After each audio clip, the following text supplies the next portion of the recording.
Good evening and welcome to KQED Newsroom. I'm Thuy Vu. Fire crews say they're making progress battling a wildfire that has destroyed nearly 600 homes in Lake County. They're worried that warm weather predicted for this weekend could add fuel to the blaze. 3 people have died in the fire and at least 1 person remains missing. 4 firefighters have suffered burns. The blaze, known as the Valley Fire, ignited last Saturday and is burning in parts of Lake, Sonoma, and Napa counties. It's one of more than 5,000 wildfires scorching the state this year, according to CAL FIRE. Marco Larducci of the Governor's Office of Emergency Services says this year's fires have been especially difficult to fight. I would say that the Valley Fire in Lake County will be one of the top 20 most devastating fires we've seen in California. The fire season itself has probably been the most extreme that I've seen in my 30 years with regards to the number of fires that we've seen statewide, the way these fires are starting and spreading and ending up in basically a conflagration, as a rapid, very erratic spread of fire. And it's making it very, very difficult to fight and to get on, and it's putting people and property in harm's way. And my colleague Scott Shafer spent part of the week in Lake County, as did KQED's Sukey Lewis, who grew up there. Welcome to you both. Sukey, I wanted to start with you. You were among the first group of people allowed back into the fire zone. What did you see? It was just like the sun was just setting as we went through the blockade, and there was still like spot fires everywhere. There's smoke rising from the ground, these kind of big tree stumps where the fire had burned down into the ground. And then as we kind of were driving further along the road to a more populated area, began to see burned out cars, houses just completely leveled to the ground, like just white ash left behind. And then there'd be a house, amazingly, just still standing, and really speaks to the erratic nature of the fire. And you were born and raised there. What was that like to go back? Because you weren't another reporter covering it. This was your home. Yeah, and I was going back in with family friends who were going in to check on their house to make sure, see if it was still there or not there. And it was really emotional to see the places that I have loved, the place I got married, the place I take my son swimming in the summer. And it's... Were they gone? All just gone? Yep, all burnt. And very, very dear friends of mine whose houses are gone that I spent a lot of my time in. And it's a really beautiful and unique place, and it's very changed. Scott, you spent a lot of time with the evacuees, and they were understandably worried about all that they left behind. How were they able to cope with all of that, all of the uncertainty? A lot of them left behind pets and livestock. They did, and I went to one of the evacuation centers at Kelseyville High School, and of course people were there. There's a lot of time. They have nothing to do in particular. They're just waiting. And there isn't much information. I mean, there's no CAL FIRE officials there. So there's a lot of rumors, a lot of hearsay, and people comforting each other and meeting each other. You could sense that it's a tight-knit community because people were taking care of each other, whether or not they knew each other. But it was clearly there was a huge amount of anxiety and just worry, especially, as you said, those who left their animals behind, whether they were pets or livestock. I mean, it's a very rural county by and large. And so there were people left goats and cows and horses, as well as dogs and cats and pigeons and all kinds of things. Sukey, you touched on this. You say it's a very beautiful county. Many of us actually haven't been to Lake County. And tell us about that community, the environment, what are the people like, and how do people come together during this fire? Yeah. Well, it is a really unusual place. I mean, to me, it's kind of like heartland California. Like, it's the part of California that is so classically California to me, those kind of beautiful brown hills, the manzanita trees, the pine, this kind of dirt. And the people who live there are like hippies and potheads and, hicks, and they all kind of live together in this really unique ecosystem and help each other out. It's also because of the tourism. I mean, some folks go up to like Harbin Hot Springs, which was destroyed in the fire, and a lot of memories, from going up there. And there's all the vineyards too. I mean, there's the whole kind of wine culture, and pear. I mean, Kelseyville's a whole pear town. So there's a lot of agriculture. There's all these kind of different aspects to the place. So a lot of natural beauty, but also very much a low-income community. Are they going to be able to recover after all this? I don't know. I mean, I think it really remains to be seen. In some areas, I just wonder if, I mean, in some areas that I saw, it's like an entire hillside of houses is gone. And you just think of all the families that are there that are not going to be sending their kids to school, that are not going to be, you know, patronizing the local grocery store. Like, how will it impact the broader economics of an area like Cobb Mountain? A lot I don't of people know. living paycheck to paycheck if they have jobs. Yeah. And, you know, it's a low-income place, which I think makes people grittier, you know, and maybe tougher, you know. And so in that sense, I think I met a lot of people willing to say, well, I'm going to stick around. We're going to see this through. But it's also a place, as Sukey said, it's not a wealthy county. It's also got their very lowest life longevity of any county in California. A lot of smoking, obesity, diabetes, heart disease, drugs. So it doesn't have a lot going for it in the way that, say, Napa or Mendocino or Sonoma might, because they have wealthier and more, maybe people with bigger voices, maybe, to help get government aid. So how many will stick around and rebuild, do you think? Or did you run into a fair number of people who said, we're done with all these fires, we're packing up, we're leaving? I think from the people that I spoke to, it's too soon to tell. People, I was telling Scott, like, people need to get back in to make that decision. People don't know. People are kind of in this limbo of, like, is there something to rebuild, or is it completely gone? Is it time to move somewhere else? And I think the sooner they can get in, the sooner they can start making those decisions. And I met at least, you know, a few people who had second homes. They might live in the Bay Area. They go up there to get away from the rat race in the city, and they had a home like on Cobb Mountain. And I think for those folks, it might be a tougher decision because they see now the danger. And of course, with climate change, it's likely to get worse as time goes by, not better. So it'll be interesting to see what happens to those folks. But certainly the longtime residents, I would think, will stick around. Well, it was just so destructive, and it moved so fast in the early days. And certainly we're thinking of all the people up there and are wishing them the best as they try to recover from all this. But thank you both for coming in and sharing your personal perspective. Scott Shafer and Sukey Lewis. Thank you. Thank you. Next week, Chinese President Xi Jinping will visit the United States to meet with President Barack Obama. His trip comes amid rising tensions between the two countries over the Chinese government's role in cyber attacks. While in the U.S., President Xi will also attend a tech summit in Seattle that will reportedly include executives from Apple, Facebook, and Google. Joining us now to discuss Xi Jinping's upcoming visit are Kay Magistad, former China correspondent for The World and NPR, and Santa Clara University law professor Anna Han, who is also director of the school's Center for Global Law and Policy. Welcome to you both. Thank you. Anna, let's begin with you. This week, President Obama said that the U.S. is prepared to take actions against China in retaliation for some recent high-profile cyber attacks, including one that compromised data on millions of federal employees. How optimistic are you that China will indeed address this problem? Well, I think both countries have to address this problem because this is not a concern just on the U.S. part. It's also a concern on the Chinese part. They are concerned with cybersecurity as we are. I liken this very much to the Cold War era when both parties had nuclear weapons.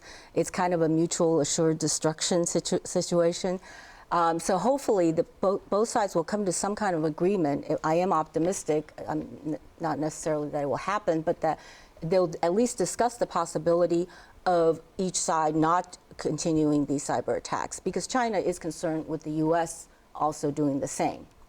Kay, are you as optimistic? You lived in China for 15 years and you go back regularly now. You're writing a book on China. Yeah, well, so this is part of the fabric of how the Chinese government deals with its relationship with the United States and how the U.S. deals with China. I mean, on one level, great powers and even lesser powers know that governments spy on each other. What the U.S. takes exception to is that the Chinese government and the Chinese military are exceptionally organized. It's very large scale, and that they go after not just the kind of data that normally is acquired in spying government to government, but also proprietary information from U.S. companies that allow Chinese companies to compete against them, the U.S. government says unfairly. There have been conversations, there have been discussions, there have been negotiations over years about this, and the Chinese government says we're a victim too, but it doesn't really change. What are some of the other points of contention between the two countries, in addition to cybersecurity? I think the biggest one is how each power sees itself in the world and sees the other in the world. The Chinese government has for a long time thought, if the 20th century was America's, this will be China's. And when the 2008 economic crisis hit, there was really a very strong feeling in China of, okay, this is our time. You know, they've shown that they can't do it, we can do it. They've had to, sort of recalibrate, because obviously it hasn't quite gone the way that they thought it was going. The U.S. has recovered and has proven resilient. But the Chinese government still talks about how there has to be a new kind of great power relationship where the rising power is able to acquire new authority in the world without having to fight for it. And the U.S. is not necessarily going along with it. That they're saying we have an important interdependent relationship, but we're around to stay. And what do you think of that? Well, I agree. I think one of the fundamental purpose of this visit for the Chinese, not necessarily for the United States, for Xi personally, is to set himself up as an equal. China wants to be equal to the United States in the conversation, hence the title of this visit. It's a state visit that will allow him to talk to President Obama as president, because his last visit, he was vice president here, and they had a conversation, they had a meeting. But so it is important for China to be received as an equal power to the United States. And I know in China right now, domestically, the reporting of this, the emphasis is on this, not on the issues they will discuss, but rather how Xi will be received here in the United States. And so many times in these diplomatic conversations, a lot has to do with tone, the way things are said. And another point of contention has been the Spratly Islands in the South China Sea, a major area of freight cargo. $5 trillion a year in shipborne trade goes through the South China Sea. And China is building artificial islands on the coral reefs in that area. And it's alarming the Philippines, which is a U.S. ally. Right. It's alarming Vietnam, Malaysia, a few other countries that feel like that's part of their territory too. The U.S. is coming in and saying, you need to stop doing that. Does it matter to China what the U.S. wants? They remain very defiant, Mary Kay. Right. Well, when it comes to the South China Sea, there are 6 nations or entities that claim sovereignty over at least part. And when you look at where China is claiming sovereignty, part of it goes right up almost to Philippine territory. So, yeah, the Philippines and Vietnam have been quite upset about this. Does China care about what the U.S. wants? It cares if it's going to lead to a military confrontation. And so far, they've kind of been playing chicken. You know, if we can go out and we can do this much, and you're not going to retaliate because you don't really want a war with us, right? I want to go back to the question of equality, because while the Chinese would like to be seen, while the Chinese president would like to be seen as equal, you look at a Chinese economy and stock market that have been having significant problems of late, slowing down quite a bit. They've been dealt with in a very opaque manner by the Chinese government. There have been a lot of concerns from China's neighbors in the region that they're not sure they can trust China as a neighbor. They're not comfortable with the level of muscularity that China has exercised over the last 5 years or so, as it's felt that its power has risen. So she might want to be dealt with as an equal, but I'm not sure that the perception in the world is that China is an equal as important to other powers, other countries, as the United States continues to be. Let's talk about the local community here, Anna. Are Chinese Americans in the Bay Area paying close attention to this visit? And if so, what matters most to them? Well, I think it depends on the community you're referring to. As you know, the Chinese American community is very broad. So you have people from China recently, you have people from Taiwan, you have longtime immigrants who came during the railroad days. So they're all going to have different views. I think they do watch it fairly closely. As an example, one of the topics that might come up is the election in Taiwan. So the Taiwanese Americans who are here will be watching that to see if anything comes of that. To go back to the South China Sea discussion, I actually think there are things that can be done, and this is maybe, again, optimistic or even idealistic. There are 6 countries claiming sovereignty, and the U.S. is not one of them. However, the U.S. is the deterrent factor. There is concern that if China moves too much, station military aircrafts on those artificial islands, that U.S. will move against it. So China, I think, should be concerned that we may react in a way that triggers a regional conflict. So to me, claiming sovereignty is fine, and people will do this, and it will take years and years of unraveling who actually owns those islands. But it doesn't mean that claiming sovereignty equals action. You don't necessarily have to take action there. And I think that if we can get the Chinese to stop building and stop placing more troops, airplanes on those islands, that would go a long way towards peace in the region. Wanted to also talk about the, because tech is of such great interest in this area, wanted to talk a little bit about the tech summit coming up in Seattle. What do you think Mr. Xi is trying to accomplish with tech leaders, Mary Kay? Well, I know one way that it's being read in some tech quarters is you have U.S. tech companies that have increasingly been asked to hand over their code, to hand over their proprietary information if they're going to do business in China, to hand over data they collect on Chinese users of their products in ways that make them ethically uncomfortable and that in some ways violate laws and understandings in the United States about how they should operate here. So Xi knows that Xi Jinping knows that when he goes to D.C., this is going to be an item that he and President Obama will discuss.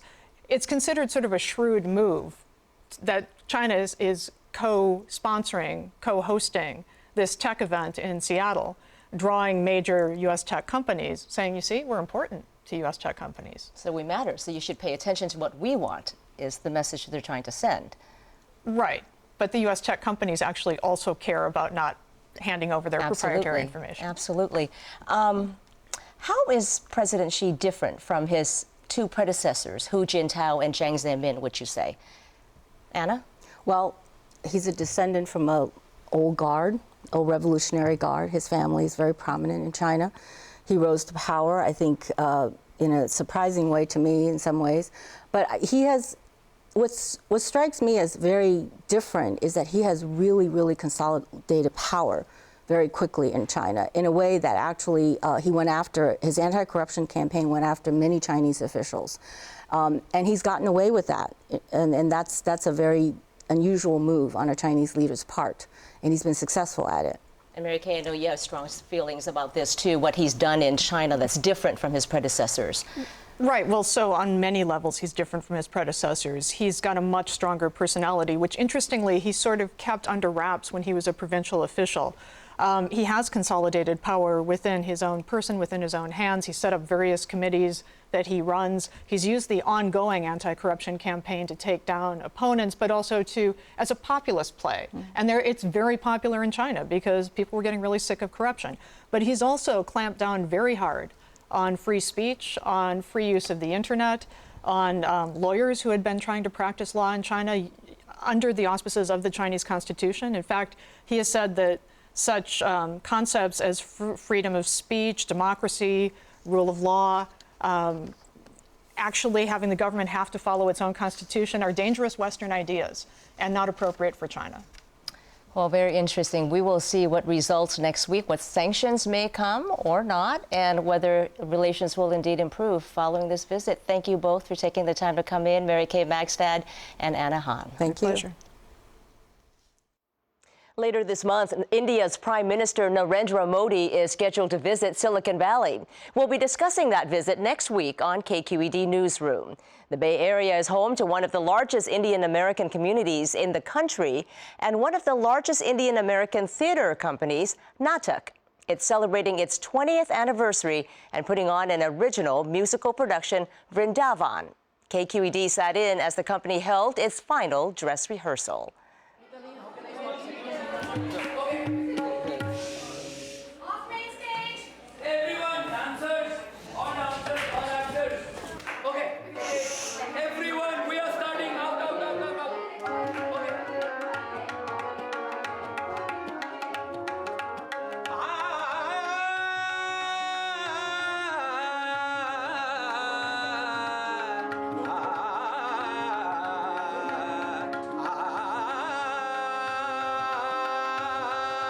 Naatak was founded by myself and a very close friend of mine when we were grad students at Berkeley and Stanford. Most of us grew up in India. Now, with the years passing, we've spent almost half our lives in the United States. So we have two lives, our lives before we came to this country and our lives after. Our theater company began as an attempt to perhaps live again the lives we left behind. Almost everybody in Naatak is in the technical world. At least 3 out of 4, if not 9 out of 10, are engineers at the usual tech companies. I have a PhD in electrical engineering from UC San Diego. I work as a data scientist in a cybersecurity firm. I'm a research scientist at NASA Ames Research Center. I work in a company called Mobile Iron in software engineering. Got my master's in electrical engineering, and I work at Apple. I work as director of marketing for SAP. I studied computer science and mathematics. I'm now a senior manager at Oracle. The left brain, right brain division is a myth. I believe that deeply analytical people can bring to bear a kind of precision that will elevate the arts. I have composed all the songs. The lyrics have all been composed by Sujit, so I started formally learning when I was 8 years old. At the age of 12, I came to be under Pandit Basavaraj Rajguru, who was one of the greatest performers of Hindustani or North Indian classical music.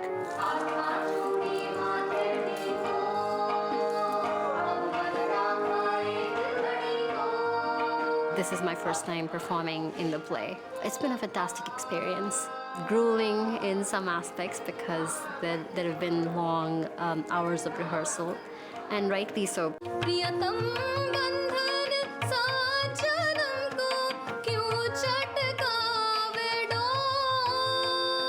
There is a city in India named Vrindavan, which happens to be the place where the Lord Krishna spent his late childhood and teenage years. Vrindavan is home to Indian widows who are banished there to spend the rest of their lives loving Krishna.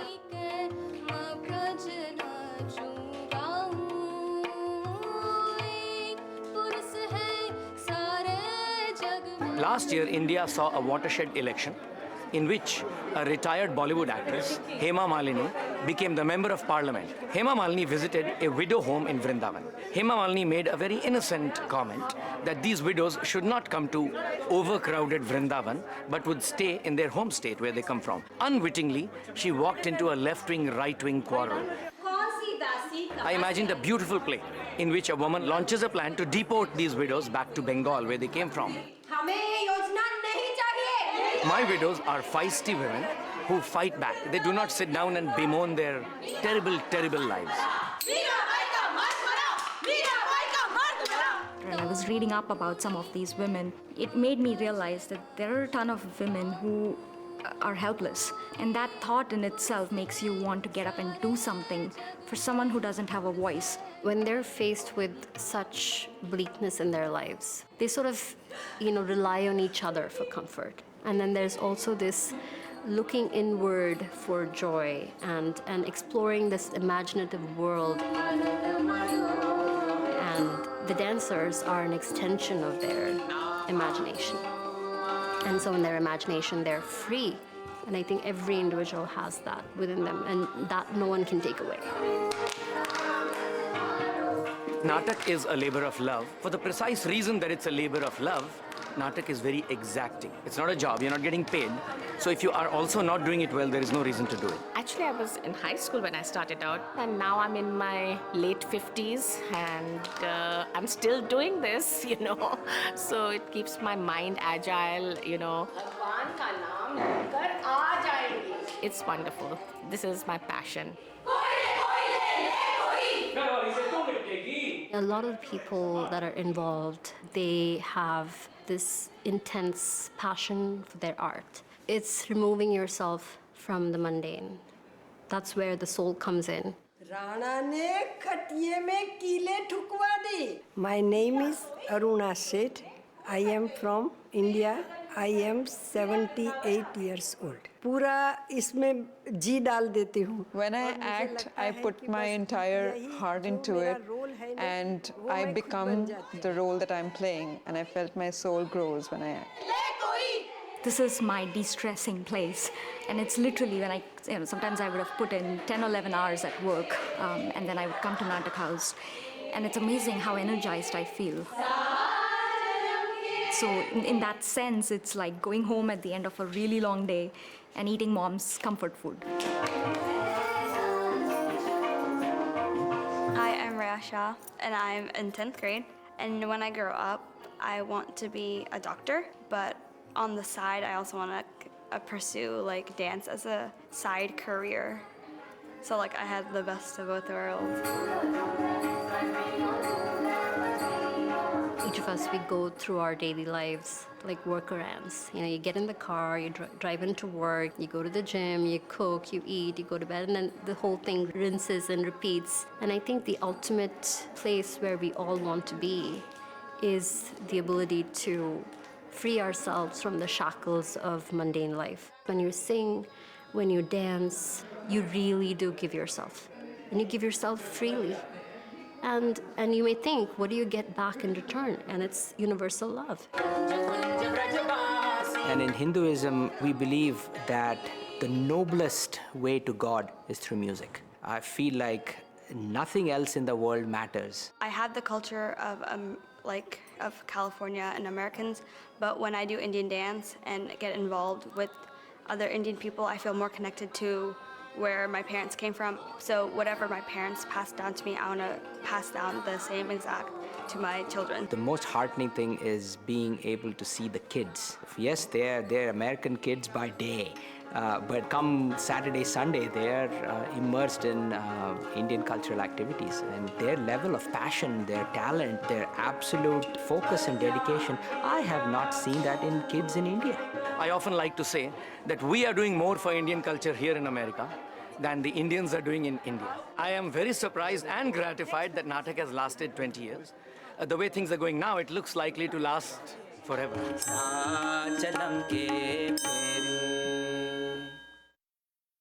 Naatak will be performing Vrindavan through September 27th. You can check out all of KQED's coverage of the arts at kqed.org/fallarts.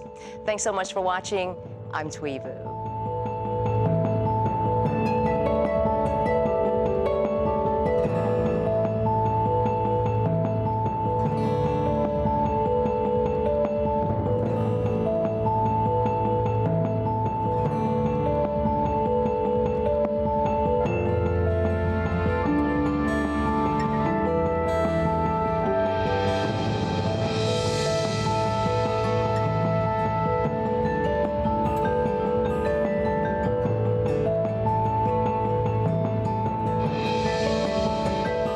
Funding for KQED Arts is provided by the William and Flora Hewlett Foundation, Diane B. Wilsey, Helen Sarah Steyer, the William and Gretchen Kimball Fund, and the members of KQED.